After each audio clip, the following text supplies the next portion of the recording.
সিয়াম পালনের মাধ্যমে মানুষ অনেক দুরারোগ্য ব্যাধি থেকে আরোগ্য লাভ করতে পারে। অনেক দুরারোগ্য ব্যাধি তৈরি হওয়ার পথ বন্ধ হয়ে যেতে পারে, সেটি ডায়াবেটিস হোক, ফ্যাটি লিভার হোক, ক্যান্সার হোক। এই ধরনের যত দুরারোগ্য ব্যাধি আছে এগুলোর মূল কারণ হচ্ছে খাবারের যে লাইফস্টাইল। আমরা কি ধরনের খাবার খাচ্ছি, সেই খাবার থেকেই আমাদের শরীরের সকল অসুস্থতার রাস্তা তৈরি হয়। আর যেহেতু আমরা এমন এক যুগে বসবাস করতেছি যেই যুগে জাঙ্ক ফুড থেকে শুরু করে অতিরিক্ত ক্যালোরিযুক্ত খাবার খাওয়ার যে অভ্যাস আমাদের বিশেষ করে ইয়াং জেনারেশন বা ছোট বাচ্চা তাদের মধ্যে তৈরি হয়েছে, সেক্ষেত্রে আমাদের সিয়াম ছাড়া আসলে বাঁচার কোনো রাস্তা নেই। সিয়াম পালনে অভ্যাসী হওয়ার মাধ্যমে এগুলো থেকে বাঁচার সুযোগ তৈরি হতে পারে। তো দুটো বিষয়, একটা হচ্ছে মানুষ যখন অতিরিক্ত ক্যালোরি গ্রহণ করে শরীরে, যখন শরীরে অতিরিক্ত পরিমাণে সুগার প্রবেশ করে, তখন ইনসুলিন তৈরি করার মাধ্যমে সেটিকে রক্তের সাথে মিশিয়ে দেওয়ার কার্যক্রম করতে হয় শরীরকে। তো যখন একটা জিনিস বারবার অতিরিক্ত পরিমাণে আসতে থাকে তখন ইনসুলিন সেন্সিটিভিটি কমে যায়। প্রতিদিনই সুগারের মাত্রা বেশি, ক্যালোরি বেশি, তখন শরীর ইনসুলিন তৈরি করা ছেড়ে দেয়। ইনসুলিন সেন্সিটিভিটি কমে, ইনসুলিন তৈরি করা ছেড়ে দেয়। ফলত সুগার রক্তের মধ্যে চর্বি আকারে, হার্টের মধ্যে, লিভারের মধ্যে, বিভিন্ন জায়গাগুলোতে জমতে থাকে এবং জমতে জমতে এক পর্যায়ে ফ্যাটি লিভার হয়, জমতে জমতে এক পর্যায়ে হার্ট ব্লক তৈরি হয় এবং বিভিন্ন রোগ তৈরি হয়। আর যখনই মানুষ না খেয়ে থাকে তখনই ইনসুলিন সেন্সিটিভিটি বাড়ে, শরীর ইনসুলিন আরো তৈরি করতে পারে, তৈরি করতে আরো অভ্যস্ত হয় এবং ইনসুলিন তৈরি করলে শরীরে সুগারের মাত্রা কমে আসে। শরীরে সুগারের মাত্রা কমে আসলেই ডায়াবেটিস হওয়া, ফ্যাটি লিভার হওয়া, হার্ট ব্লক হওয়া, এগুলোর সম্ভাবনা কমে যায়। ঠিক সিয়াম আরো একটি কাজ করে, শরীরের পুরাতন কোষগুলোকে যদি মানুষ লম্বা সময় যাবৎ একটানা সিয়াম পালন করতে থাকে তাহলে শরীরের পুরাতন কোষগুলোকে নিজেই খাওয়া শুরু করে শরীর। আর শরীরের পুরাতন কোষগুলোকে যখন শরীর নিজেই খাওয়া শুরু করে এবং সেখান থেকে নতুন কোষ তৈরি হয়, তখন ক্যান্সারের আর কোনো ঝুঁকি থাকে। আর ওই পুরাতন কোষগুলো যখন শরীরের মধ্যে থেকে যায় তখন সেখান থেকে আস্তে আস্তে আস্তে আস্তে ক্যান্সারের যে সেল সেটি তৈরি হয়। শাবান মাসে অত্যধিক সিয়ামের মাধ্যমেই রমাজানের প্রস্তুতি শুরু হয়। আর শাবান মাসকে ভুলে গেলে, শাবান মাসকে মূল্যায়ন না করলে রমাজানের মূল্যায়নে কমতি তৈরি হয়। যারা শাবান মাসকে মূল্যায়ন করে, শাবান মাসে নফল সিয়াম পালন করে অত্যাধিকভাবে, তাদের কাছে রমাজান অত্যন্ত গুরুত্বপূর্ণ, অত্যন্ত মূল্যবান এবং রমাজানকে কেন্দ্র করে তাদের প্রস্তুতিও অত্যন্ত শক্ত ও মজবুত। এই জন্য শাবান মাসে নফল সিয়ামের গুরুত্ব সীমাহীন, অপরিসীম। তাই আমরা সংক্ষিপ্তভাবে সিয়াম বা নফল সিয়ামের উপর সংক্ষিপ্ত আলোচনা এবং বিশেষ করে শাবান মাসে নফল সিয়ামের উপর সংক্ষিপ্ত আলোচনা আজকে তুলে ধরার চেষ্টা করব ইনশাআল্লাহ। সিয়াম শব্দের শাব্দিক অর্থ আমরা সকলেই জানি যে বিরত থাকা। সিয়াম শুধু খাদ্য থেকে বিরত থাকার নাম নয়, পবিত্র কোরআনে সিয়াম অপ্রয়োজনীয় কথাবার্তা থেকে বিরত থাকার ক্ষেত্রেও ব্যবহৃত হয়েছে সিয়াম শব্দ।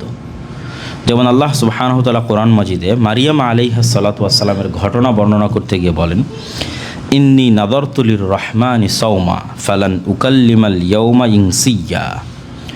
যে যখন উনি লোকালয়ে প্রবেশ করলেন ঈসা আলাইহিস সালাতু ওয়াস সালামকে কোলে করে, তখন মানুষজন যখন তাকে জিজ্ঞেস করছিল এই বাচ্চা সম্পর্কে, তখন তিনি বলছিলেন, আমি আজকে রহমানের আদেশে, রহমানের নির্দেশে সিয়াম আছি, এই জন্য আমি তোমাদের সাথে কথা বলবো না।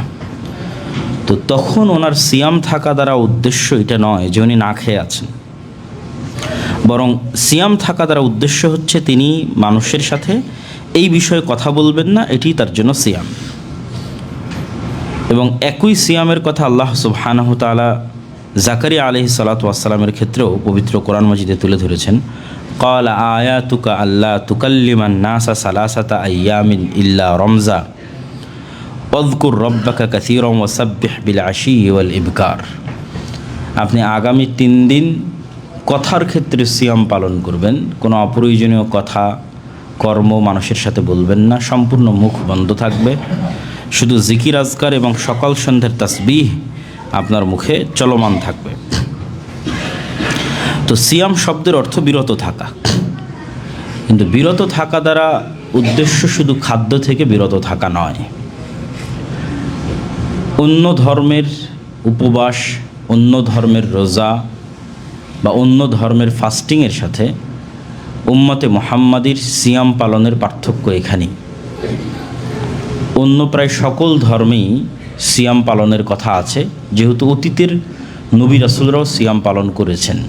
আল্লাহ সুবহানাহু ওয়া তাআলা নিজেও কোরআন মাজিদে বলছেন, যে আয়াত আমি পাঠ করেছি, ইয়া আইয়ুহাল্লাযীনা আমানু কুতিবা আলাইকুমুস সিয়াম, তোমাদের উপর সিয়ামকে ফরজ করা হয়েছে, কামা কুতিবা আলাল্লাযীনা মিন ক্বাবলিকুম, যেমন তোমাদের পূর্বে চলে যাওয়া অতীতের নবী রাসূল এবং উম্মতদের উপরও সিয়াম ফরজ ছিল। তাহলে সিয়াম আমাদের জন্য নতুন কোনো ইবাদত নয়, কিন্তু অন্যদের সিয়ামের সাথে আমাদের সিয়ামের সবচেয়ে বড় পার্থক্য এখানে। ইহুদিদেরকে আল্লাহ সুবহানাহু ওয়া তাআলা যেই দিন মূসা আলাইহিস সালাতু ওয়াস সালামের মাধ্যমে ফেরাউনের কবল থেকে নাজাত দিয়েছিলেন এবং ফেরাউন ডুবে গেছিল, সেই দিনে তাদের উপর সিয়াম পালনকে ফরজ করা হয়। এবং এই সেম সিয়াম উম্মতে মুহাম্মাদের উপরও ফরজ ছিল, যেটাকে আমরা আশুরার সিয়াম বলি। রমাজানের সিয়াম ফরজ হওয়ার পর যেটি নফলে পরিণত হয়েছে, এই সিয়াম এখনও ইহুদিরা পালন করে, যেটিকে তারা বলে ইয়ম কিপ্পুর নামে পালন করে থাকে। তো ঠিক তেমনি হিন্দু ধর্মে, খ্রিস্টান ধর্মে সিয়াম পালনের রেওয়াজ আছে। তো তাদের রোজা, উপবাস এবং সিয়ামের মধ্যে, উম্মতে মুহাম্মাদের সিয়ামের মধ্যে পার্থক্য এটি যে অন্যগুলো শুধু খাবার থেকে বিরত থাকাকেই ফোকাস করে, আর আমাদের সিয়ামের অর্থ শুধু খাবার থেকে বিরত থাকা নয়, বরং সিয়ামের যদি আমরা 3টে স্তর নির্ধারণ করি, সর্বনিম্ন, উত্তম এবং সর্বোত্তম। সর্বনিম্ন স্তর, যেটা রক্ষা করতে না পারলে সিয়ামই ভেঙে যাবে, সেটা হচ্ছে পেট এবং লজ্জাস্থানের পবিত্রতা। পেট এবং লজ্জাস্থানকে যে কোনো প্রকার অন্যায় কার্যকলাপ থেকে, তার মনের প্রবৃত্তি পূরণ করা থেকে বিরত রাখা, এটা সিয়ামের সর্বনিম্ন স্তর, যেটা রক্ষা করতে না পারলে সিয়ামই ভেঙে যাবে।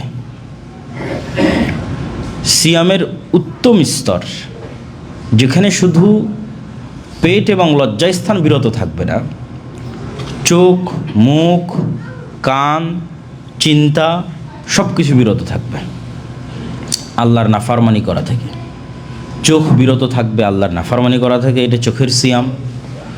কান বিরত থাকবে আল্লাহর নাফরমানি করা থেকে, এটা কানের সিয়াম। মুখ বিরত থাকবে অপ্রয়োজনীয় কথাবার্তা থেকে, এটা মুখের সিয়াম। আর পেট তো বিরত আছেই, লজ্জাস্থান তো বিরত আছেই। তাহলে এটা উত্তম সিয়াম। এবং পবিত্র কোরআন এবং হাদিসে যখন সিয়ামের কথা বলা হয়, তখন আসলে এটিকেই উদ্দেশ্য করা হয়, যেটি আমরা কিছু হাদিস দিয়ে আরও স্পষ্ট করব।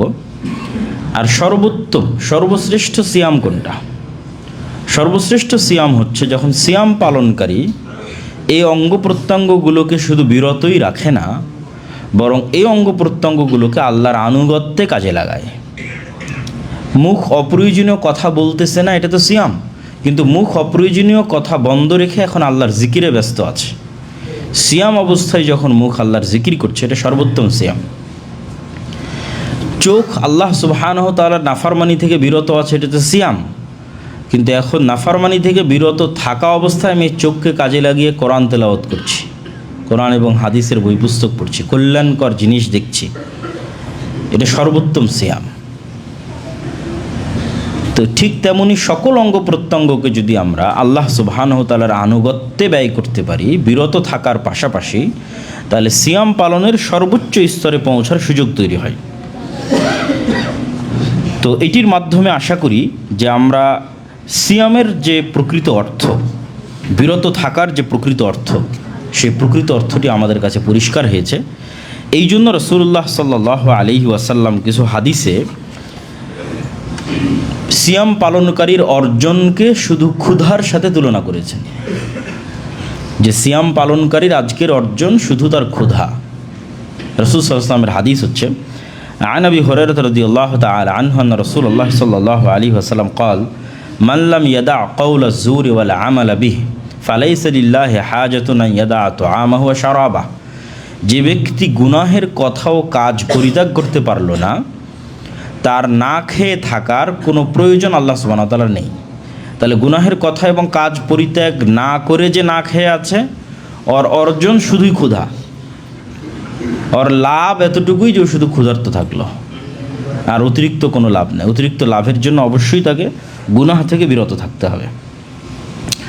রাসূল সাল্লাল্লাহু আলাইহি ওয়াসাল্লাম বলেন, রুব্বা সাইমিন হাদ্দুহু মিন সিয়ামিহি আল জু' ওয়াল আতাশ। অনেক সিয়াম পালনকারী এমন আছে যার সিয়াম থেকে অর্জন শুধু পিপাসা আর ক্ষুধা। কেননা সে প্রকৃত অর্থে আসলে সিয়াম পালন করতে পারেনি, অথবা সিয়াম পালন করার প্রকৃত অর্থ সে বুঝতে পারেনি। সম্মানিত উপস্থিতি, সিয়াম অত্যন্ত গুরুত্বপূর্ণ এবং তাৎপর্যপূর্ণ ও ফজিলতপূর্ণ ইবাদত। সিয়ামের সবচেয়ে বড় ফজিলত হচ্ছে আল্লাহ সুবহানাহু ওয়া তাআলা এটিকে তার নিজের সাথে সম্পৃক্ত করেছেন। যেমন কাবা ঘরের সম্মান এবং মর্যাদাকে আমরা বুঝি এটির মাধ্যমে যে কাবা হচ্ছে আল্লাহ সুবহানাহু ওয়া তাআলার ঘর। তো বাস্তব অর্থে তো আর কাবা ঘরের মধ্যে আল্লাহ সুবহানাহু ওয়া তাআলা থাকেন না।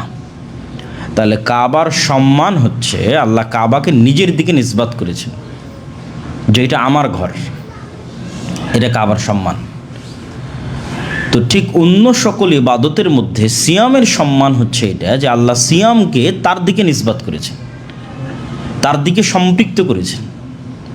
এই জন্য অন্য সকল আমল বৃদ্ধির লিমিটেশন থাকলেও সিয়ামের বৃদ্ধির ক্ষেত্রে সিয়ামের নেকির বৃদ্ধির ক্ষেত্রে কোনো লিমিটেশন নাই। অন্য আমলের ক্ষেত্রে রাসূল সাল্লাল্লাহু আলাইহি ওয়াসাল্লাম বলে দিয়েছেন যে কুল্লু আমালি বিনা আদম ইউযাআফুল হাসানাতু আশরু আমসালিহা ইলা 700 দিফিন। বনু আদমের প্রত্যেকটা আমল 10 গুণ থেকে 700 গুণ পর্যন্ত বাড়ানো হয়, কিন্তু সিয়ামের কোনো স্পষ্ট নেকি নাই। এই বৃদ্ধি, এই মাপকাঠি, এই গণনা, এই পয়েন্ট, এই কাউন্টডাউন সিয়ামের ক্ষেত্রে নাই যে ঠিক আছে আমি সালাত আদায় করলাম তো আমার পয়েন্ট এত। সালাতের মান অনুযায়ী পয়েন্ট নির্ধারিত হচ্ছে, সালাতের মান অনুযায়ী নেকি নির্ধারিত হচ্ছে। অনেক মানুষ সালাত আদায় করে, তার সালাতের 1/4 কবুল হয়, 1/3 কবুল হয়, 1/2 কবুল হয়। এটা সালাতের মান, কোন ধরনের কোয়ালিটি সম্পূর্ণ সে সালাত আদায় করলো তার উপর নির্ভর করে। তো সালাতের মান অনুযায়ী তার নেকির কাউন্টডাউন হচ্ছে। কিন্তু সিয়ামের ক্ষেত্রে কি? সিয়ামের ক্ষেত্রে নির্ধারিত কোনো নেকির কাউন্টডাউন নাই। অন্য আমলের ক্ষেত্রে 10 গুণ থেকে 700 গুণ। সিয়ামের ক্ষেত্রে কি বলা হচ্ছে? আল্লাহ সুবহানাহু ওয়া তাআলা বলেন আস-সাওমু ফাইন্নাহু লি ওয়া আনা আজজি বিহি। সিয়াম তো আমার জন্য, আল্লাহু আকবার, আর এই সিয়ামের প্রতিদান আমি দিব। তাহলে এটা নির্ধারিত কোনো হিসাব, নির্ধারিত কোনো মানদণ্ড, নির্ধারিত কোনো মাপকাঠি নাই। সিয়ামকে আল্লাহ সুবহানাহু ওয়া তাআলা সরাসরি তার দিকে সম্পৃক্ত করেছেন এবং এটার প্রতিদান তিনি দিতে চেয়েছেন। ইয়াদাউ শাহওয়াতাহু ওয়া তুআমাহু মিন আজলি, কেননা সে তার খাদ্য, তার মনের প্রবৃত্তি থেকে বিরত থেকেছে শুধুই আমার জন্য, অতএব এটির প্রতিদান শুধু আমিই দেব। সিয়ামের ফজিলতের ক্ষেত্রে আমরা কিন্তু আজকে রমাজানের ফজিলতের আলোচনা করতেছি না। রমাজানের ফজিলতে পরবর্তী কোনো জুমায় আলোচনা হবে। শুধু সিয়াম, যার মধ্যে নফল সিয়াম আজকের আলোচনার মূল বিষয়বস্তু। শুধু সিয়াম, যে কোনো দিনের সিয়াম, সিয়ামের গুরুত্ব, সিয়ামের তাৎপর্য, সিয়ামের মহত্ব। রাসূল সাল্লাল্লাহু আলাইহি ওয়াসাল্লাম বলেন, আবু উমামা আল বাহিলি থেকে বর্ণিত, ইয়া রাসূলুল্লাহ মুরনি বি আমরিন ইয়ানফাউনিল্লাহ বিহি ক্বালা আলাইকা বিস-সাওমি ফাইন্নাহু লা মিসলা লাহু। আল্লাহর নবীকে আবু উমামা আল বাহিলি জিজ্ঞেস করলেন, হে আল্লাহর নবী, আমাকে এমন এক কাজের কথা বলুন যেটি আমাকে সীমাহীন উপকার দেবে। রাসূল সাল্লাল্লাহু আলাইহি ওয়াসাল্লাম বললেন, সিয়াম পালন করো, কেননা সিয়ামের কোনো তুলনা, সিয়ামের কোনো উদাহরণ, সিয়ামের কোনো অল্টারনেটিভ নাই, সিয়ামের কোনো বিকল্প নাই। রাসূল সাল্লাল্লাহু আলাইহি ওয়াসাল্লাম আরও বলেন, আবু হুরায়রা রাদিয়াল্লাহু তাআলা আনহু থেকে বর্ণিত, আস-সিয়ামু জুন্নাতুন, সিয়াম হচ্ছে ঢাল। ফালা ইয়ারফুথ ওয়ালা ইয়াজহাল ওয়া ইন ইমরাআতুন কাতালাহু আও শাতামাহু ফালইয়াকুল ইন্নী সাইমুন মাররাতাইন। সিয়াম দুইটা থেকে ঢাল। হিসনুন হাসিনুম মিনান নার, জাহান্নামের আগুন থেকে ঢাল, এবং দুনিয়ার যে কোনো গুনাহ থেকে ঢাল। ফলত সিয়াম পালনকারীর সাথে যদি কেউ গুনাহের কাজের আহ্বান করে, ঝগড়াঝাটি করে, তাহলে সিয়াম পালনকারী যেন বলে, ইন্নী সাইমুন, আমি সিয়াম আছি, আমি বিরত আছি। এটি তার পক্ষ থেকে উত্তর হবে। সে সিয়াম অবস্থায় কারোর সাথে ঝগড়াই, কারোর সাথে মারামারিতে, কথা কাটাকাটিতে লিপ্ত হবে না। এই সিয়ামই তার জন্য ঢাল হিসেবে কাজ করবে। আবু সাঈদ আল খুদরি রাদিয়াল্লাহু তাআলা আনহু থেকে বর্ণিত, তিনি বলেন, রাসূল সাল্লাল্লাহু আলাইহি ওয়াসাল্লাম বলেছেন, মান সামা ইয়াওমান ফি সাবিলিল্লাহ বা'আদাল্লাহু ওয়াজহাহু আনিন নারি 70 খরিফান। কেউ যদি আল্লাহর সন্তুষ্টির জন্য একদিন সিয়াম পালন করে, আল্লাহ সুবহানাহু তাআলা তার মুখমণ্ডলকে জাহান্নামের আগুন থেকে 70 বছরের দূরের পথে সরিয়ে দেবেন। আর এক রিওয়ায়াতে আছে, কেউ যদি আল্লাহ সুবহানাহু ওয়া তাআলার সন্তুষ্টির জন্য একদিন সিয়াম পালন করে, তাহলে জাহান্নাম এবং তার মধ্যে এমন একটি খন্দক তৈরি করা হবে, এমন একটি দূরত্ব তৈরি করা হবে, আসমান এবং জমিনের যেরকম দূরত্ব।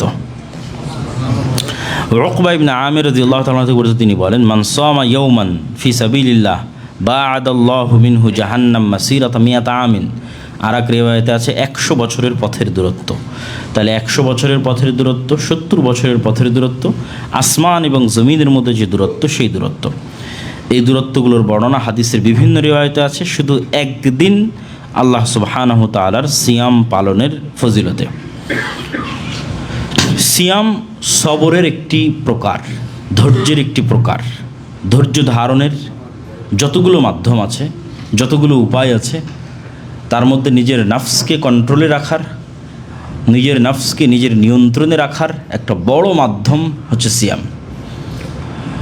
ইসলামের প্রতিটা ইবাদতের গোপন রহস্য হচ্ছে, সিক্রেট হচ্ছে, সেগুলো মানুষের নফসের সাথে সম্পৃক্ত করে সেই ইবাদতগুলোকে দেওয়া আছে। যেমন সালাতের ক্ষেত্রে মানুষ দুনিয়াতে যত গুনাহের সাথে যুক্ত থাকুক না কেন, সকল গুনাহ থেকে বাঁচার রাস্তা হচ্ছে 5 ওয়াক্ত সালাত। যত গুনাহ আছে, কেন? প্রত্যেক গুনাহের মূল কারণ হচ্ছে তার অন্তর তার নিজের কন্ট্রোলে নাই। তাহলে তার অন্তরকে আগে তার নিজের কন্ট্রোলে নিয়ে আসতে হবে। অন্তরকে নিজের কন্ট্রোলে নিয়ে আসতে হলে ওকে কাজ দিতে হবে। সেই কাজের 1 নম্বর কাজ হচ্ছে ওকে 5 ওয়াক্ত সালাত আদায় বাধ্য করতে হবে। যখনই আপনি আপনার নিজের নফসকে 5 ওয়াক্ত সালাত আদায় বাধ্য করতে পারবেন, অন্তত একটানা 40 দিন 5 ওয়াক্ত সালাত জামাতে তাকবীরে তাহরিমের সাথে আদায় করতে পারবেন, তাহলে মনে করতে হবে যে আপনার নফস এখন কিছুটা হলেও আপনার কন্ট্রোলে আছে। তো আপনার নফসের এই সামান্যতম, এই ন্যূনতম যে কন্ট্রোল আপনি অর্জন করবেন, এটা ধরে রাখতে হলে মৃত্যু পর্যন্ত সালাত আদায় করতেই থাকতে হবে। সালাত আদায়ের মাধ্যমেই আপনি আপনার নফসকে নিজের কন্ট্রোলে রাখতে পারবেন এবং যে কোনো গুনাহ থেকে বিরত থাকার আপনার জন্য সহজ হবে। ঠিক তেমনি নফসকে কন্ট্রোলে রাখার দ্বিতীয় বড় উপায় হচ্ছে সিয়াম। আল্লাহ নবী যুবকদের উদ্দেশ্যে বলেছেন যে তোমাদের মধ্যে মানিস্তাতা মিনকুমুল বাআহ, তোমাদের মধ্যে যার সক্ষমতা আছে সে বিবাহ করে নাও, যার সক্ষমতা নেই সে সিয়াম পালন করো। কেন? সিয়ামকেই কেন তিনি আলাদা করে তুলে ধরলেন? সালাত যেমন মানুষের নফসকে কন্ট্রোলে রাখতে 5 ওয়াক্ত সালাত সহযোগিতা করে, ঠিক সিয়াম আরেকটি বড় মাধ্যম যা মানুষের নফসকে কন্ট্রোলে রাখে। কিভাবে? রাসূলুল্লাহ সাল্লাল্লাহু আলাইহি ওয়াসাল্লাম বলেন যে ইয়াজিরি মাজরাদ দাম, শয়তান মানুষের রক্ত নালীতে চলাচল করে। এই হাদিসকে সামনে রেখে ইবনুল কাইয়িম রাহিমাহুল্লাহ লিখেছেন যে মানুষ যখন পেট পূর্ণ করে খাবার গ্রহণ করে, তখন রক্তনালীর সঞ্চালনের যে জায়গাগুলো শয়তানের, এগুলো খুলে যায় এবং তার চলাচলের রাস্তা সহজ এবং বৃদ্ধি পায়। ফলত ওই শরীরের উপর শয়তানের কন্ট্রোল, ওই নফসের উপর শয়তানের কন্ট্রোল বৃদ্ধি পায় যখন সে পেট পূর্ণ করে খাবার গ্রহণ করে। এটা ইবনুল কাইয়িম রাহিমাহুল্লাহ লিখেছেন। আর যখনই সে খাবারকে সংকুচিত করে দেয়, খাবার কমিয়ে দেয়, না খেয়ে থাকে, তখন এটা সে তার নফসের বিরুদ্ধে গিয়ে তাকে খাবার বন্ধ করতে হচ্ছে। নফস তো চাইবেই খাবার খেতে, নফসের পছন্দই। তাহলে সে নফসের বিরুদ্ধে গিয়ে খাবার বন্ধ করে দিয়েছে। খাবার বন্ধ করে দেওয়ার কারণে রক্তনালীগুলো সংকুচিত হয়ে গেছে। রক্তনালী সংকুচিত হওয়ার কারণে শয়তানের প্রবেশ বাধাগ্রস্ত হয়েছে। শয়তানের প্রবেশ বাধাগ্রস্ত হওয়ার কারণে তার নফসকে পথভ্রষ্ট করা কঠিন হয়ে গেছে। ঠিক তেমনি জাকাতের ক্ষেত্রে একই অবস্থা। কেননা মানুষের নিজের নফসের চাওয়া টাকা জন্মগত, স্বভাবগত, সেটির বিরুদ্ধে গিয়ে সে টাকা বের করে আল্লাহ সুবহানাহু ওয়া তাআলার রাস্তায় দিবে, জাকাত বের করবে, এটা শয়তানের বিরুদ্ধে যুদ্ধ, এটা নিজের নফসের বিরুদ্ধে যুদ্ধ। তো সালাত, সিয়াম, জাকাত এগুলো সবই মানুষের নিজের নফসকে কন্ট্রোলে রাখার অন্যতম একটি উপায় এবং মাধ্যম। হুযায়ফা রাদিয়াল্লাহু তাআলা আনহু থেকে বর্ণিত, তিনি বলেন, আন্না রাসূলুল্লাহ সাল্লাল্লাহু আলাইহি ওয়াসাল্লাম قال ফিতনাতুর রাজুলি ফি আহলিহি ওয়া মালিহি ওয়া নাফসিহি ওয়া ওয়ালাদিহি ওয়া জারিহি ইউকাফিরুহা সিয়ামু ওয়াস সালাতু ওয়াস সাদাকাহ। যে মানুষ যত গুনাহ করে, পরিবারে করুক, টাকা পয়সায় করুক, নাফসে করুক, সন্তান সন্ততিতে করুক, পাড়া প্রতিবেশীতে করুক, তার সকল গুনাহের কাফফারার মাধ্যমই হচ্ছে সিয়াম, তার সকল গুনাহের কাফফারার মাধ্যমই হচ্ছে সালাত, তার সকল গুনাহের কাফফারার মাধ্যমই হচ্ছে সাদাকা। আর এটার বাস্তবতা কিন্তু আপনারা আল্লাহ সুবহানাহু ওয়া তাআলার বিধানের মধ্যে পাবেন। যে কোনো বিধানে দেখবেন যখনই গুনাহ হয়ে গেছে, প্রথম কাফফারা দেওয়া আছে টাকা থেকে। আর যখনই দেখছেন যে টাকা থেকে পারতেছে না, পরের কাফারা চলে আসবে সিয়ামে। আমরা আরও উদাহরণের মধ্যে স্পষ্ট করে তুলে ধরবো। তারপর আপনাদের জানা আছে, এর আগেও বহু বক্তব্যে বলেছি যে আল্লাহ সুবহানাহু ওয়া তাআলা গুনাহের কাফারার ক্ষেত্রে প্রথম নির্ধারণ করেন টাকা, গোলাম আজাদ করো। ঠিক আছে, টাকা দিতে পারবো না, টাকা নাই তোমার, 60 দিন সিয়াম পালন করো। তাহলে গুনাহের কাফারার একটা মাধ্যম সিয়াম পালন করা, যেটা এই হাদিসে রাসূলুল্লাহ সাল্লাল্লাহু আলাইহি ওয়াসাল্লাম স্পষ্ট করে দিলেন। আব্দুল্লাহ ইবনে আমর ইবনে আল-আস রাদিয়াল্লাহু তাআলা আনহু থেকে বর্ণিত, তিনি বলেন, আস-সিয়ামু ওয়াল কুরআনু ইয়াশফাআনি লিল আবদি ইয়াকুলু সিয়াম রব্বি ইন্নী মানাতুহু আত-তুআমা ওয়াশ-শারাবা বিন-নাহার ফাশাফি'নি ফীহি ওয়া ইয়াকুলুল কুরআন রব্বি মানাতুহু আন-নাওমা বিল-লাইলি ফাশাফি'নি ফীহি। কোরআন এবং সিয়াম মানুষের পক্ষে এবং বিপক্ষে কিয়ামতের মাঠে সাক্ষ্য দিয়ে থাকবে। কোরআন বিশেষ করে পক্ষে এবং বিপক্ষে, আর সিয়াম পক্ষে। সিয়াম আল্লাহ সুবহানাহু ওয়া তাআলাকে বলবে, রব্বি ইন্নী মানাতুহু আত-তুআমা ওয়াশ-শারাবা বিন-নাহার, হে আল্লাহ, আমি দিনের বেলা তাকে খাবার গ্রহণ থেকে বিরত রেখেছি, অতএব আপনি তাকে জাহান্নামে দিয়েন না, জান্নাতে দেন। কোরআন বলবে, হে আল্লাহ, আমি তাকে রাতের বেলা ঘুম থেকে বিরত রেখেছি। তাহলে রাত জেগে কোরআন তেলাওয়াত করা একটি ইবাদত, তাই হাদিস থেকে খুব স্পষ্টভাবে ফুটে উঠতেছে। রাসূলুল্লাহ সাল্লাল্লাহু আলাইহি ওয়াসাল্লাম আর এক হাদিসে বলেন, জান্নাতে যখন জান্নাতীরা প্রবেশ করবে, ইন্না ফিল জান্নাতি বাবান ইউকালু লাহুর রায়্যান ইয়াদখুলু মিনহু সাইমুনা ইয়াওমাল কিয়ামাহ লা ইয়াদখুলু মিনহু আহাদুন গায়রুহুম يقال أين الصائمون فيقومون لا يدخل منه أحد غيرهم فإذا دخل آخرهم أغلق فلم يدخل منه أحد।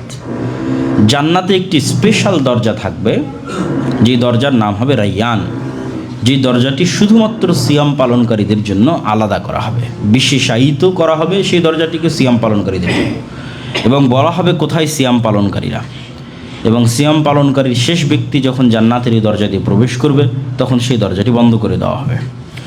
আল্লাহ সুবহানাহু ওয়া তাআলা পবিত্র কোরআন মাজিদে গুনাহ মাপের ক্ষেত্রে, তওবা এবং ইস্তিগফার কবুলের ক্ষেত্রে যে ধারাবাহিক গুণাবলীগুলো তুলে ধরেছেন, সেই ধারাবাহিক গুণাবলীর মধ্যে তিনি সিয়ামকেও তুলে ধরেছেন। আল্লাহ বলেন, ইন্নাল মুসলিমিনা ওয়াল মুসলিমাত ওয়াল মুমিনিনা ওয়াল মুমিনাত ওয়াল কানিতিনা ওয়াল কানিতাত ওয়াস সাদিকিনা ওয়াস সাদিকাত, দানকারীরা, ওয়াস-সাবিরিনা ওয়াস-সাবিরাত, ধৈর্যশীলেরা, ছেলে এবং মেয়ে, দানকারী ছেলে, দানকারী মেয়ে, ধৈর্যশীল ছেলে, ধৈর্যশীল মেয়ে, ওয়াল খাশিঈনা ওয়াল খাশিআত, আল্লাহ সুবহানাহু ওয়া তাআলার ভয়ে ভীত সন্ত্রস্ত ছেলে, ভীত সন্ত্রস্ত মেয়ে, ওয়াস-সাইমিনা ওয়াস-সাইমাত, আল্লাহ সুবহানাহু ওয়া তাআলার সন্তুষ্টির জন্য সিয়াম পালনকারী পুরুষ, আল্লাহ সুবহানাহু ওয়া তাআলার সন্তুষ্টির জন্য সিয়াম পালনকারী নারী, ওয়াল হাফিজিনা ফুরুজাহুম ওয়াল হাফিজাত, আল্লাহর সন্তুষ্টির জন্য লজ্জাস্থানের হেফাজতকারী পুরুষ, লজ্জাস্থানের হেফাজতকারী নারী, ওয়ায-যাকিরিন আল্লাহ কাসীরা ওয়ায-যাকিরাত, এবং আল্লাহ সুবহানাহু ওয়া তাআলার জিকিরকারী নারী, আল্লাহ সুবহানাহু ওয়া তাআলার জিকিরকারী পুরুষ। আ'আদ্দাল্লাহু লাহুম মাগফিরাতান ওয়া আজরান আযীমা, আল্লাহ সুবহানাহু ওয়া তাআলা এদের জন্য বিশাল নেকি এবং বিশাল ক্ষমার ব্যবস্থা প্রস্তুত করে রেখেছেন। আবু হুরায়রা রাদিয়াল্লাহু তাআলা থেকে বর্ণিত, তিনি বলেন, রাসূলুল্লাহ সাল্লাল্লাহু আলাইহি ওয়াসাল্লাম বলেছেন, লিস-সাইমি ফারহাতান ইয়াফরাহুহুমা ইযা আফতারা ফারিহা ওয়া ইযা লাকিয়া রাব্বাহু ফারিহা। সিয়াম পালনকারীর খুশির সময় দুটি, যখন সে ইফতার করে তখন, এবং যখন সে রব্বুল আলামিনের সাথে সাক্ষাৎ করে। কেননা তার প্রতিদানের নির্ধারিত কোনো মাপকাঠি নাই, তার প্রতিদান রব্বুল আলামিন দিবেন, তার নিজের কাছে আছে সেই প্রতিদান, তিনি দিবেন। এটির বিনিময় কিভাবে দিবেন? এই জন্য সিয়াম পালনকারীর দ্বিতীয় খুশির জায়গা হচ্ছে যখন সে তার রব্বুল আলামিনের সাথে সাক্ষাৎ করবে। আবু হুরায়রা রাদিয়াল্লাহু তাআলা বর্ণিত, তিনি বলেন, রাসূল সাল্লাল্লাহু আলাইহি ওয়াসাল্লাম বলেছেন, ওয়াল্লাযী নাফসু মুহাম্মাদ বিয়াদিহি লা খালুফু ফামিস সাইমি আতিয়াবু ইনদাল্লাহি মিন রিহিল মিস্ক। আল্লাহ সুবহানাহু ওয়া তাআলার নিকট সবচেয়ে প্রিয় হচ্ছে সিয়াম পালনকারীর মুখের গন্ধ, যেটি কিয়ামতের মাঠেও মিসকে আম্বরের গন্ধের চাইতে বেশি সুগন্ধিযুক্ত হবে। প্রতিটা আমলের যে রূপ, সেই রূপের কিছু চিহ্ন কিয়ামতের মাঠে দেখা যাবে। যেমন যারা হজ এবং উমরা করতে গিয়ে মারা গেছে, তারা ইহরামের কাপড় পরিধান করে উঠবে। কেউ আহত অবস্থায় শহীদ হয়েছে, তার আহত জায়গা থেকে রক্ত প্রবাহিত হতে থাকবে। কেউ জাকাত দেয়নি, তার জন্য তার স্বর্ণ চাঁদি অথবা তার ধন সম্পদকে সাপে পরিণত করা, অথবা তার গরু উট তাকে শাস্তি দেওয়া, শিং দিয়ে গুঁতা দেওয়া, এরকম প্রত্যেকটা আমলের একটা বিপরীত রূপ কিয়ামতের মাঠে বের হবে। তো সিয়াম পালনকারীর একটা বিপরীত রূপ কিয়ামতের মাঠে ফুটে উঠবে। সেটি হচ্ছে সিয়াম পালনকারীর না খাওয়ার কারণে দুনিয়াতে যে মুখের গন্ধ তৈরি হতো, এটি কিয়ামতের মাঠে মিসকে আম্বরের চেয়ে সুগন্ধিযুক্ত গন্ধ তার মুখ থেকে বের হবে, আর এটি আল্লাহ সুবহানাহু ওয়া তাআলার কাছে খুবই প্রিয় একটি গন্ধ। তবে ইবনুল কাইয়িম রাহিমাহুল্লাহ লিখছেন যে এই গন্ধ তখনই আসলে প্রকৃত অর্থে গন্ধে রূপান্তরিত হবে যখন আসলে এই অঙ্গ প্রত্যঙ্গগুলো আল্লাহর আনুগত্যে ব্যবহার হবে, যেটি আমরা বক্তব্যের শুরুতে বলেছি। না খেয়ে থাকলাম আর প্রত্যেকটা অঙ্গ প্রত্যঙ্গ শয়তানের গন্ধে গন্ধিত হয়ে গেল, শয়তানের দুর্গন্ধের সাথে সম্পৃক্ত হয়ে গেল, চোখ শয়তানের আনুগত্যে, কান শয়তানের আনুগত্যে, তাহলে এগুলো তো দুর্গন্ধযুক্ত। তখন এখান থেকে আর সুগন্ধি বের হওয়ার কোনো সুযোগ নাই। এটি ইবনুল কাইয়িম রাহিমাহুল্লাহ লিখছেন যে সুগন্ধি বের হওয়ার শর্ত হচ্ছে যখন প্রত্যেকটা অঙ্গ প্রত্যঙ্গ আল্লাহ সুবহানাহু ওয়া তাআলার আনুগত্যে সুগন্ধিযুক্ত হবে। থাকছে না খেয়ে আর অঙ্গ প্রত্যঙ্গগুলো শয়তানের দুর্গন্ধযুক্ত, তাহলে এই সিয়াম পালনকারীর মুখের সেই সুগন্ধি তৈরি হবে না যে সুগন্ধির কথা অত্র হাদিসে বলা হচ্ছে এবং রাসূলুল্লাহ সাল্লাল্লাহু আলাইহি ওয়াসাল্লাম বলছেন। আবু হুরায়রা রাদিয়াল্লাহু তাআলা বর্ণিত তিনি বলেন, ক্বালা রাসূলুল্লাহ সাল্লাল্লাহু আলাইহি ওয়াসাল্লাম সালাসু দাওয়াতিন মুস্তাজাবাতিন, তিনজনের দোয়া আল্লাহ সুবহানাহু ওয়া তাআলা কবুল করেন। দাওয়াতুস সাইমি, দাওয়াতুল মাজলুমি, দাওয়াতুল মুসাফিরি। মুসাফির ব্যক্তির দোয়া, মাজলুম ব্যক্তির দোয়া, সিয়াম পালনকারীর দোয়া। আল্লাহ সুবহানাহু ওয়া তাআলা যেটি আমরা বলতেছিলাম যে সিয়াম পালনকে বিভিন্ন গুনাহের কাফফারার জন্য ব্যবহার করা হয়েছে। তো উদাহরণগুলো দুই একটা দেখেন। কাফফারাতু ফিদিয়াতিল আদা ফিল হজ্জ ওয়াল উমরাহ, হজ এবং উমরার ক্ষেত্রে বলা আছে ফাফিদিয়াতুম মিন সিয়ামিন আও সাদাকাহ, যে তার ফিদিয়া হচ্ছে ভুল ত্রুটির সিয়াম অথবা সাদাকা। তারপরে মুতামাত্তি হজ পালনকারী যদি কুরবানি করার হাদি যদি পশু হজের সময় না পায়, তাহলে তার ক্ষেত্রে বলা হয়েছে ফামাল্লাম ইয়াজিদ ফাসিয়ামু সালাসাতি আইয়ামিন ফিল হাজ্জি ওয়া সাবআতিন ইযা রাজাতুম তিলকা আশারাতুন কামিলা, তাহলে ওই ব্যক্তিকে 10 দিন সিয়াম পালন করতে হবে, 3 দিন হজকালীন অবস্থায়, 7 দিন বাড়িতে ফিরে এসে। কেউ যদি কোনো মানুষকে ভুলবশত হত্যা করে ফেলে, হত্যা করার ইচ্ছা ছিল না, ভুলবশত হত্যা করে ফেলেছে, তাহলে তারও কাফফারার একটা ধরন হচ্ছে প্রথমত টাকা পয়সা, দিয়াত যদি সে আদায় না করতে পারে তাহলে ফামাল্লাম ইয়াজিদ ফাসিয়ামু শাহরাইনি মুতাতাবিআইনি, তাহলে তাকে এক টানা 2 মাস সিয়াম পালন করতে হবে। কেউ যদি কোনো কাজের ওয়াদা দিয়ে থাকে, মিথ্যা ওয়াদা, যে ওয়াদা সে পূরণ করেনি, শপথ ভঙ্গ করেছে, ফামাল্লাম ইয়াজিদ ফাসিয়ামু সালাসাতি আইয়াম, তাহলে এটিরও কাফফারা শুরু টাকা দিয়ে মিসকিনকে খাওয়ানো দিয়ে, যদি সম্ভব না হয় ফাসিয়ামু সালাসাতি আইয়াম, তাহলে 3 দিন সিয়াম পালন করবে। যেটি আমরা বলেছি যে ইসলামে বহু গুনাহের কাফফারার ক্ষেত্রে সিয়াম পালনকে নির্ধারণ করা হয়েছে, ফলত যাতে আমরা সহজেই বুঝতে পারি যে সিয়াম পালনের মাধ্যমে মানুষ গুনাহ মুক্ত হয় এবং গুনাহ থেকে বাঁচার সুযোগ পায়। হুযায়ফা রাদিয়াল্লাহু তাআলা আনহু থেকে বর্ণিত তিনি বলেন, রাসূলুল্লাহ সাল্লাল্লাহু আলাইহি ওয়াসাল্লাম বলেছেন, মান সামা ইয়াওমান ইবতিগা ওয়াজহিল্লাহ, কারো যদি শেষ দিন, মৃত্যুর দিন সিয়াম পালন অবস্থায় হয়, হাদিস সহিহ, নাসিরউদ্দিন আলবানী রাহমাতুল্লাহি হাদিসকে সহিহ বলেছেন, মুসনাদে আহমদের হাদিস, হয়তো অনেকেই হাদিসটা জানেন না, যে কারো যদি শেষ দিন, মৃত্যুর দিন সিয়াম পালন অবস্থায় হয়, দাখালাল জান্নাহ, তাহলে সে সুনিশ্চিত জান্নাতে প্রবেশ করবে, যার শেষ আল্লাহ সুবহানাহু ওয়া তাআলার সিয়াম অবস্থায় হবে। ইন্না ফিল জান্নাতি গুরাফান তুরা যুহুরুহা মিন বুতুনিহা ওয়া বুতুনুহা মিন যুহুরিহা। আলী রাদিয়াল্লাহু তাআলা থেকে বর্ণিত তিনি বলেন, রাসূল সাল্লাল্লাহু আলাইহি ওয়াসাল্লাম বলেছেন, জান্নাতে এমন কিছু শ্রেষ্ঠতম ঘর থাকবে, শ্রেষ্ঠতম ফ্ল্যাট থাকবে, শ্রেষ্ঠতম বিল্ডিং, বাড়ি থাকবে, বাংলো থাকবে, প্যালেস থাকবে, তুরা যুহুরুহা মিন বুতুনিহা, যার ভিতর থেকে বাহির এবং বাহির থেকে ভিতর দেখা যাবে, ওয়া বুতুনুহা মিন যুহুরিহা। আসলে জান্নাতের এই সমস্ত বিল্ডিংয়ের, এই সমস্ত প্যালেসের, এই সমস্ত ফ্ল্যাটের সৌন্দর্য স্বাভাবিক অর্থে বুঝিয়ে তোলা খুব কঠিন, কিন্তু এতটুকু বোঝা যাচ্ছে যে অত্যন্ত চাকচমকপূর্ণ, অত্যন্ত জাঁকজমক, অত্যন্ত সুন্দর, শ্রেষ্ঠতম কোনো প্যালেসের কথাই, বিল্ডিংয়ের কথাই, ফ্ল্যাটের কথাই বলা হচ্ছে। রাসূল সাল্লাল্লাহু আলাইহি সাল্লামকে একজন আরবি জিজ্ঞেস করলো, লিমান হিয়া রাসূলুল্লাহ, হে আল্লাহর নবী, এইরকম সুন্দর ফ্ল্যাটের মালিক, এরকম সুন্দর প্যালেস এবং বিল্ডিং এবং বাড়ির মালিক কে হবে? আল্লাহ নবী বললেন, লিমান আতাবাল কালাম, যার মুখের কথা সুন্দর, মানুষের সাথে খারাপ বা কর্কশ ভাষায় কথা বলে না, ওয়া আতআমাত তুআম, মানুষকে দেখা হলেই খাবারের দাওয়াত দেয় এবং মানুষকে খাওয়াতে ভালোবাসে। আর সিয়াম পালনকারীকে খাওয়ানোর ক্ষেত্রে তো আপনারা জানেনই যে আপনি যে সিয়াম পালন করেছেন সেটার সাথে একদিনে আরও একটা সিয়াম পালনের অফার, যদি আরও একজন সিয়াম পালনকারীকে ইফতার করাতে পারেন, তাহলে এরকম যত সিয়াম পালনকারীকে ইফতার করাতে পারবেন তত একদিনে আপনি আরও বেশি পরিমাণ সিয়ামের নেকি অর্জন করতেছেন ফ্রিতে। একটা তো আপনি নিজে সিয়াম পালন করে অর্জন করলেন, এখন 100 জন সিয়াম পালনকারীকে খাওয়াচ্ছেন, তাহলে ওই 100টা সিয়ামেরও নেকি আপনার খাতায় লিখিত হচ্ছে। তো এটা এমনি খাবারের কথা বলা আছে যে মানুষকে খাওয়ায়। কেন রাসূলুল্লাহ সাল্লাল্লাহু আলাইহি ওয়াসাল্লামকে আরেক হাদিসে জিজ্ঞেস করা হলো যে আইয়ুল ইসলামে খায়র, ইসলামের সর্বশ্রেষ্ঠ আমল কোনটি? তো আল্লাহর নবী বললেন ইসলামের সর্বশ্রেষ্ঠ আমল হচ্ছে মানুষকে ঢালাও সালাম দেওয়া আর মানুষকে ঢালাও খাওয়ানো। তাহলে খাওয়ানো ইসলামের অন্যতম শ্রেষ্ঠতম একটি উত্তম আমলের অন্তর্ভুক্ত। তো এই হাদিসে রাসূল সাল্লাল্লাহু আলাইহি ওয়াসাল্লাম বলতেছে যে যার মুখের কথা নরম, মানুষের সাথে কর্কশ ভাষায় কথা বলে না, আবার মানুষকে খাওয়ায়, ও আদাম সিয়াম, এবং মাঝে মধ্যেই নিয়মিত সপ্তাহের 2 দিন হোক, মাসের 3 দিন হোক, নিয়মিত নফল সিয়াম পালন করে, ওয়াসাল্লা বিল্লাইলি ওয়ান নাসু নিয়াম, আর রাতে তাহাজ্জুদের সালাত আদায় করে যখন মানুষ ঘুমন্ত থাকে।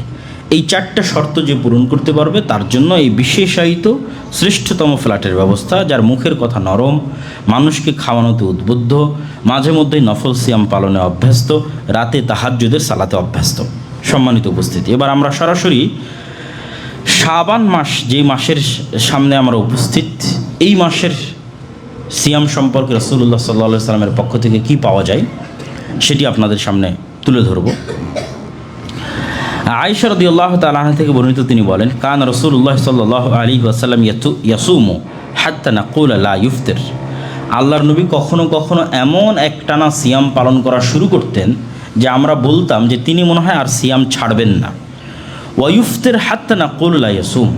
আল্লাহর নবী কখনো কখনো এমনভাবে সিয়াম ছেড়ে দিতেন যে আমরা মনে করতাম তিনি মনে হয় আর সিয়াম শুরু করবেন না। তবে হ্যাঁ, ওমা রাআইতু রাসূলুল্লাহ সাল্লাল্লাহু আলাইহি ওয়াসাল্লাম ইস্তাকমালা সিয়ামা শাহরিন ইল্লা রমাজান। আর আমি আল্লাহর নবীকে কখনো দেখিনি যে তিনি কোনো মাস পূর্ণ সিয়াম পালন করেছেন রমাজান ছাড়া। তাহলে যতই নফল সিয়াম পালন করুক রাসূল সাল্লাল্লাহু আলাইহি ওয়াসাল্লাম কোনো মাসে তিনি পূর্ণ সিয়াম পালন করেননি। 1 মাস শুধু পূর্ণ সিয়াম পালন করেছেন, সেটা রমাজান। ওমা রাআইতু আকসারা সিয়ামান মিনহু ফি শাবান। আর রমাজানের পরে সবচেয়ে বেশি সিয়াম পালন করেছেন এরকম যদি কোনো মাস থেকে থাকে তাহলে সেটি শাবান। হাদিস সহিহ বুখারী, সহিহ মুসলিম। তাহলে এই হাদিস থেকে আমরা কয়েকটা জিনিস স্পষ্টভাবে বুঝতে পারছি। রাসূল সাল্লাল্লাহু আলাইহি ওয়াসাল্লামের সিয়াম পালনের অভ্যাস, তিনি নফল সিয়াম পালনে অভ্যস্ত ছিলেন। সপ্তাহের 2 দিনের নফল সিয়ামের কথা আপনারা জানেন, সোমবার বৃহস্পতিবার, যেই 2 দিনে আল্লাহর নিকটে আমল উত্থাপিত করা হয়। আর শাবান মাসের সিয়ামের কথাও জানেন, মাসের 3 দিনের সিয়ামের কথাও জানেন। তো আয়েশা রাদিয়াল্লাহু তাআলা আনহা বলছেন যে তিনি নফল সিয়াম পালনে অভ্যস্ত ছিলেন। কখনো সিয়াম একটানা এমন শুরু করতেন নফল সিয়াম মনে হতো আর ছাড়বেন না, আবার কখনো ছেড়ে দিতেন মনে হতো আর শুরু করবেন না। আর তবে কোনো মাস তিনি পূর্ণ সিয়াম পালন করেন, শুধু একটা মাস পূর্ণ সিয়াম পালন করেছেন রমাজান। আর রমাজানের বাইরে সবচেয়ে বেশি সিয়াম পালন করেছেন শাবানে। আব্দুল্লাহ বিন আব্বাস রাদিয়াল্লাহু তাআলা একই কথা বলছেন, মা সাম রাসূলুল্লাহ সাল্লাল্লাহু আলাইহি ওয়াসাল্লাম শাহরান কামিলান গায়রা রমাদান। রাসূল সাল্লাল্লাহু আলাইহি ওয়াসাল্লাম রমাজান ছাড়া আর কোনো মাস পূর্ণ সিয়াম পালন করেননি। শুধুমাত্র রমাজানের বাইরে সবচেয়ে বেশি সিয়াম পালন করেছেন শাবান, কিন্তু পূর্ণ নয়। শাবান মাসে সবচেয়ে বেশি সিয়াম পালন করেছেন কিন্তু সম্পূর্ণ শাবান নয়, যেটা আমরা আরও একটা হাদিসে দেখব যে শাবান মাসের শেষের দিকে গিয়ে সিয়াম ছেড়ে দিতে হবে। এটা রাসূলুল্লাহ সাল্লাল্লাহু আলাইহি ওয়াসাল্লামের আদেশ। উসামা ইবনে যায়েদ রাদিয়াল্লাহু তাআলা থেকে বর্ণিত, তিনি বলেন কুলতু ইয়া রাসূলুল্লাহ লাম আরাকা তাসুমু মিন শাহরিন মিনাশ শুহুর মা তাসুমু মিন শাবান। হে আল্লাহর নবী, আপনাকে শাবান মাসের মতো অন্য কোনো মাসে এত সিয়াম পালন করতে দেখি না, কারণ কি? আল্লাহর নবী বললেন যাকা শাহরুন তাগফিলুন নাসু ফীহি আনহু। এটি এমন একটি মাস যেই মাস সম্পর্কে মানুষ গাফেল থাকে, যে মাসটা রজব এবং রমাজানের মধ্যে অবস্থান করছে, এই মাস সম্পর্কে মানুষ গাফেল থাকে। আর এই মাসের বিশেষ দিক কি? ওয়াহুয়া শাহরুন তুরফাউ ফীহিল আমালু ইলা রাব্বিল আলামিন। এটি এমন একটা মাস যেই মাসে মানুষের সারা বছরের আমলনামা রব্বুল আলামিনের কাছে তুলে ধরা হয়। আল্লাহ সুবহানাহু তাআলা সব কিছুই জানেন, তারপরেও তিনি সব কিছু সিস্টেম অনুযায়ী পরিচালনা করেন। তার প্রত্যেকটা কাজের সিস্টেম আছে, নির্ধারিত পদ্ধতি আছে, সবই জানেন। তো তার পদ্ধতির এটি একটি পদ্ধতি যে সারা বছরে মানুষ যে আমল করলো তাই শাবান মাসে ফেরেশতাগণ রব্বুল আলামিনের কাছে তুলে ধরেন। ওয়া আহাব্বু আন ইউরফা আমালি ওয়া আনা সাইম, আর আমি এটা ভালোবাসি যে আমার আমলকে রব্বুল আলামিনের কাছে এমন অবস্থায় তুলে ধরা হোক যখন রব্বুল আলামিন দেখবেন যে আমি সিয়ামরত অবস্থায় আছি, এমন অবস্থায় যেন আমার আমলকে তুলে ধরা হয়। রাসূলুল্লাহ সাল্লাল্লাহু আলাইহি ওয়াসাল্লাম আর এক হাদিসে বলছেন, কানা আহাব্বুশ শুহুরি ইলা রাসূলিল্লাহ সাল্লাল্লাহু আলাইহি ওয়াসাল্লাম ইয়াসুমহু শাবান, আল্লাহর নবীর নিকটে অত্যধিক নফল সিয়াম পালনের সবচেয়ে প্রিয় মাস ছিল শাবান মাস, যেই মাসে তিনি অত্যধিক নফল সিয়াম পালন করতেন। তাহলে শাবান মাসে অত্যধিক নফল সিয়াম পালন করার ক্ষেত্রে আমরা দুইটা কারণ এখন পর্যন্ত হাদিসগুলো থেকে স্পষ্ট হলাম। একটা হচ্ছে এই মাস থেকে মানুষ গাফেল থাকে, একটা হচ্ছে এই মাসে রব্বুল আলামিনের নিকটে আমল নামা তুলে ধরা হয়, আর এই কারণে রাসূলুল্লাহ সাল্লাল্লাহু আলাইহি ওয়াসাল্লাম সবচেয়ে বেশি নফল সিয়াম শাবান মাসে পালন করতেন। এবার শাবান মাসের শেষের দিকে সিয়াম ছেড়ে দিতে হবে, শাবান মাসকে রমাজানের সাথে মিলানো যাবে না, এই মর্মে রাসূলুল্লাহ সাল্লাল্লাহু আলাইহি ওয়াসাল্লাম বলেন, লা তুকদ্দিমু রমাদান বিয়াউমিন আও ইয়াউমাইনি ইল্লা মান কানা ইয়াসুমু সাওমান ফালইয়াসুমহু, তোমরা রমাজানের মাসের সাথে শাবান মাসকে মিলিয়ে দিও না, রমাজানের আগেই 1-2 দিন আগেই সিয়াম শুরু করে দিচ্ছ রমাজান শুরু হওয়ার, আর সেই সিয়ামের মাধ্যমে রমাজানকে মিলিয়ে দিচ্ছ আর এক মাসের সাথে, এটি তোমরা করিও না। এমনকি যেই দিনে চাঁদ উঠা নিয়ে সন্দেহ তৈরি হবে সেই দিনও রাসূলুল্লাহ সাল্লাল্লাহু আলাইহি ওয়াসাল্লাম সিয়াম পালন করতে নিষেধ করেছেন, যাতে শাবানের সাথে রমাজান মাস মিলিত না হয়ে যায়, কেননা রমাজানের ফজিলত সম্পূর্ণ ভিন্ন।